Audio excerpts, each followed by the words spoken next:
hindi kinontest yung deportation proceedings, i-deport siya ng Czech Republic. So anytime Kasi, this week? winner niya. It's hard to speculate. Few days? Depende. Administrative na lang yun.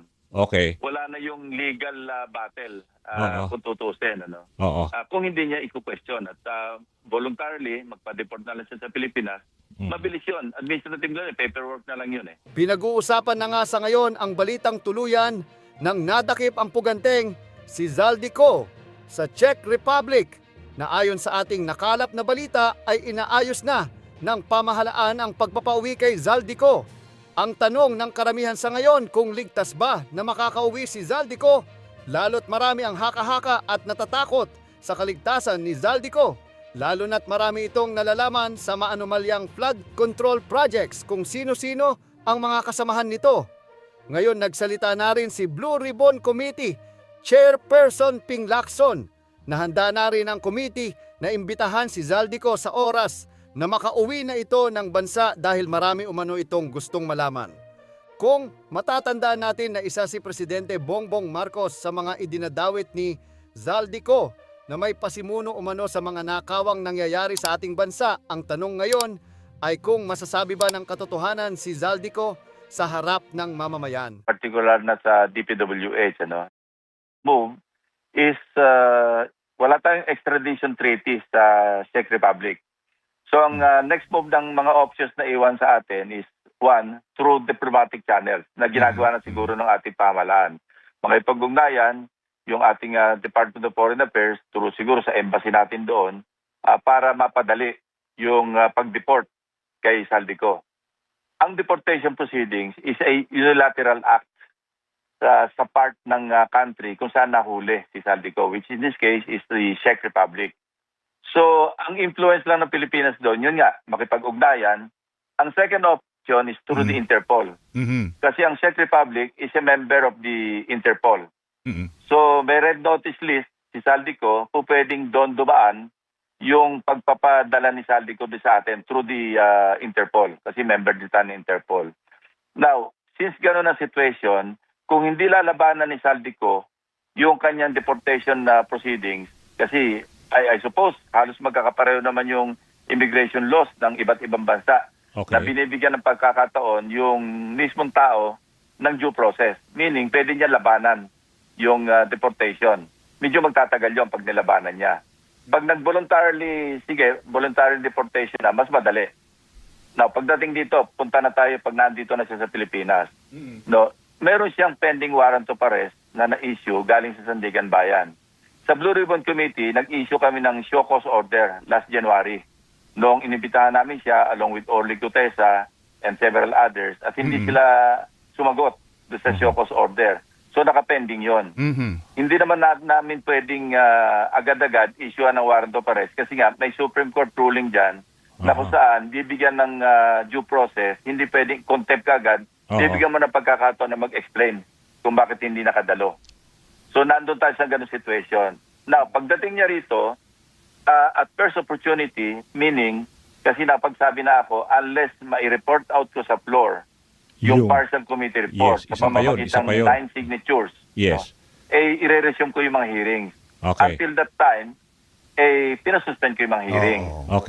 So, assuming na makakuha ko ng 5 signatures at ito'y na-file na sa Bills and Index, na-report out, i-sponsor ko, pwede ako mag-resume na ng hearing. Nasa gano'n, magtuloy-tuloy na yung flow ng mga pagdinig sa Blue Ribbon. Okay. So, imbitahan natin siya. So, pero of course, with leave of court. Kasi ang legal custody niya, Sandigan Bayan. Senator Ping, liwanagin ko lang So, in the absence of an extradition treaty between Czech Republic and the Philippines, tapos sabi mo, the only way yung deportation proceedings, dahil member naman ng Interpol ang Czech Republic. Pero how soon do you expect, let's say hindi niya i-contest yung deportation proceeding, how soon siya pwede mapabalik sa bansa? At yun na nga, pero yun na nga, nakatenga tayo dun sa tatlo pang, di ba, yung pipirma dun sa BRC, yung Blue Ribbon Committee report. Pero kayo, sa sa experience nyo sa police force, sa Interpol, gaano katagal yung maramdaman natin yung pagbalik niya talaga dito without contesting the deportation proceeding?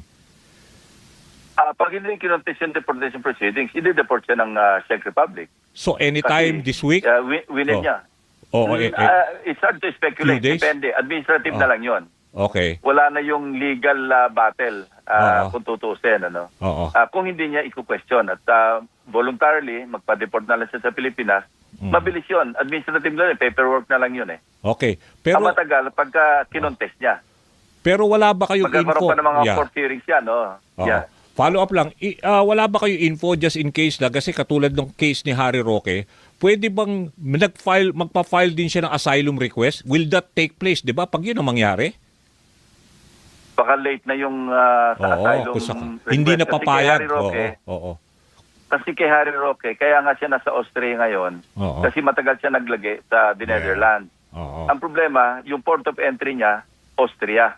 So hindi siya pinayagan ng the Netherlands na mag-file ng asylum doon sa Holland. Yeah. Bagkus, dinala siya doon sa Austria. Kasi Oo. doon lang siya pwede mag-file ng asylum.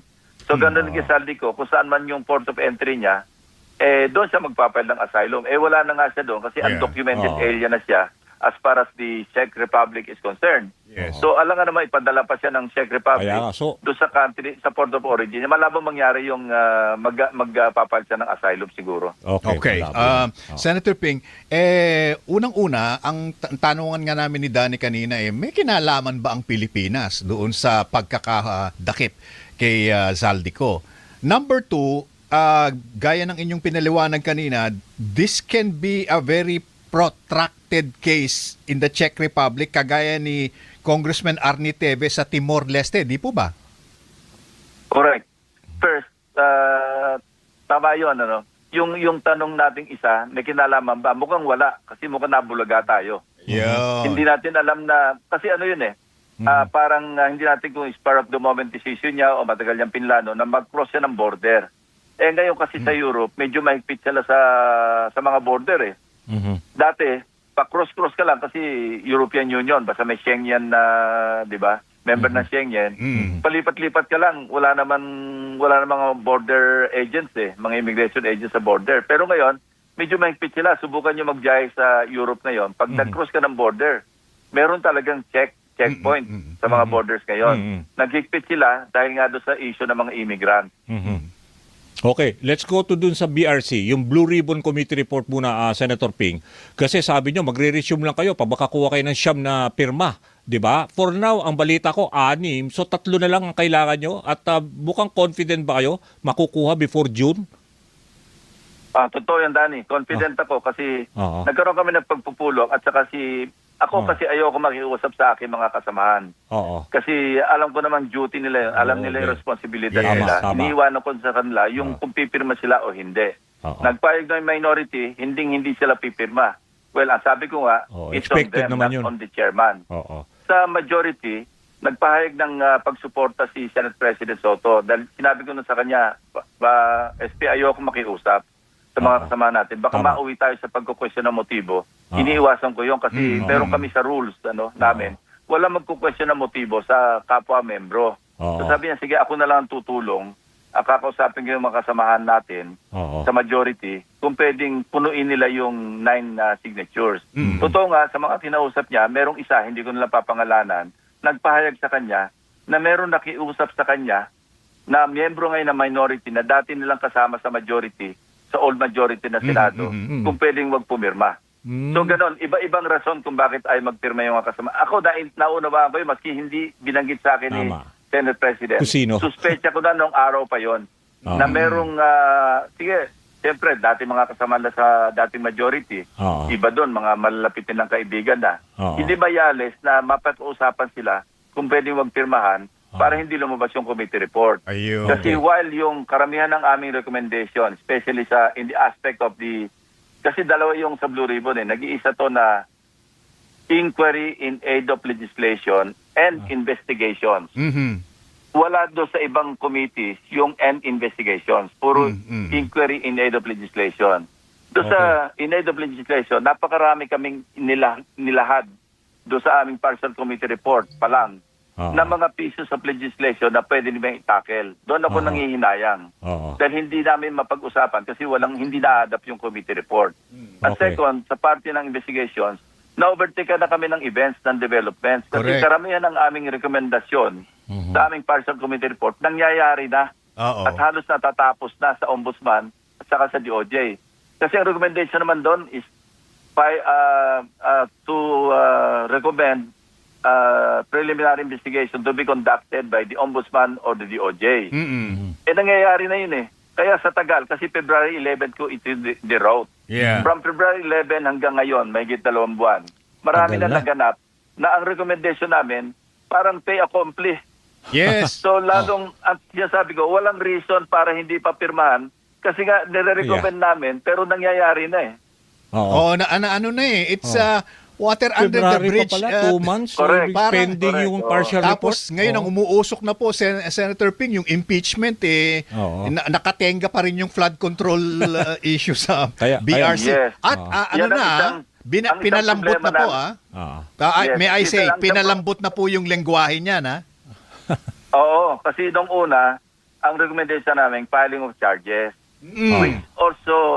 which has also the same meaning as recommend for preliminary investigation. Kasi ang jury bot, hindi naman pwede mag-file ng kaso sa korte. Sure. Kaya nga, PI lang. Ang pwede na mag-file ng kaso sa korte, yung prosecutor, Oo. which Yeah. is the Ombudsman or the DOJ. Okay. So, pinalambot ko yung lengguwahe kasi baka raw ma-misinterpret ng publiko na Oo. filing of charges, diretso na sa korte. Sabi ko, alam naman natin na tayo, nag-imbestiga sa Senado, hindi naman tayo pwede mag-file ng information. Ang magpa-file ng information sa korte, DOJ o kaya Ombudsman. Anyway, that's all done. Pinalambot yung lengguwahe, pinalitan na yon. Okay. So, kaya nga, confident ako, even noong nag-meeting kami, na sana nadagdagan na yung pirma. Oo. Pero hindi nga nadadagdagan at hindi rin naman ako nakikiusap. Alam mo, Opo. at sinabi ko nga sa kanila, ako nga, pag lumapit sila sa akin sa floor, at meron silang committee report na pinapipirma, nagpipirma ako, hindi ko muna binabasa eh. Kasi maski hindi ako magsabi doon na I will amend, I will interpolate with reservations, pwede naman ako mag-interpolate eh. Maski sinong miyembro, maski hindi nga miyembro ng committee, pwedeng mag-interpolate, pwede mag-amend. Parang lang, formality lang yun. Nag-indicate ka nag-manifest ka na mag-interpolate ka. Pero it is not at all necessary. Kasi maski wala kang ganong manifestation sa signature mo, pwede ka rin mag-interpolate. Opo. So yun ang sinasabi ko, bakit ayaw magpirma? Eto, Kaya yeah. ayaw kong i-push na magpirma kayo. Ito yung ito yung lumalabas po ngayon na kahit na hindi masyadong napag-uusapan, the Senate is under a microscope now. No, dahil sa nangyayari At diyan saka- sa issue na yan dahil mukhang you Yeah. scratch my back and I'll scratch yours But, sometimes it's At saka- personal Yeah, blind loyalty. If I may add, partner, no? Kasi kung sakaling matenga ho yung BRC report, para sayang yung mga hearings na ginawa ninyo, hindi na mailalabas yung tunay na, let's say, ito naman, recommendation lang for preliminary investigation. Tapos sabi nyo, confident kayo na kayang kunin yung 3 pirma, di ba? So, ako kasi, I will give you names. Ako, nakikita ko kasi, Loren, JV Ejercito, Rafi Tulfo, si Gatchalian. Ito, mga possible na pwedeng pumirma pa para mapuno yung 9. Tama ba, Senator Ping?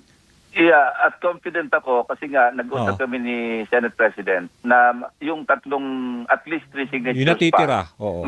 makukuha namin. No? Okay. Kaya nga nakapagsalita ako na at first opportunity, pag nandito na si Saldico, iimbitahin namin. Ang Yes. plano ko nga, Danny, Peter, pagka nandito na si Saldico at pinayagan kami ng korte, pagkasabay-sabayin ko na yun kasi connected yan interconnected Yeah, kita. tama. Si Orly Gutesa, Oo. yung ex-soldiers, pagsasabayin ko na sila para magkaalaman kung sino Yes. yung truthful, kung sino yung half-truth, kung sino yung nagsisinungaling. Opo. Yun ang aking plano. Opo. Pero of course, yung kay Saldico,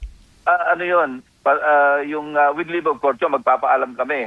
Hanggang Oo. wala pang sub judice rule kasi nga, I suppose, pagdating ni Saldico rito, ang gagawin ng lawyer niya, magmo-motion na yan for preliminary investigation. Oo. Kasi nung nag-conduct ng preliminary investigation ng Ombudsman, wala siya rito. Yeah. Oo. So, Okay. although deemed waive yung kanyang pagsabit ng counter affidavit, sa tingin ko, karapatan niya pa rin na sumailalim sa preliminary investigation. Opo. So, pero dahil meron siyang warrant of arrest, maski nabalik siya o binalik sa Ombudsman, okay, as far as Saldico is concerned, pagbigyan niyo sila na siya na magkaroon ng preliminary investigation sa Ombudsman. Yeah. Pero Okay. yung warrant of arrest niya stands. Hindi po Diba? pwedeng dahil bumalik sa PI, mababaliwala yung kanyang warrant of arrest. Nandun, nakakulong siya habang nag-PPI. Yeah. Okay, Yes. okay. So PI is the key. Ito pwedeng mangyari, Senator Ping, hindi naman sa pinangungunahan ko kayo.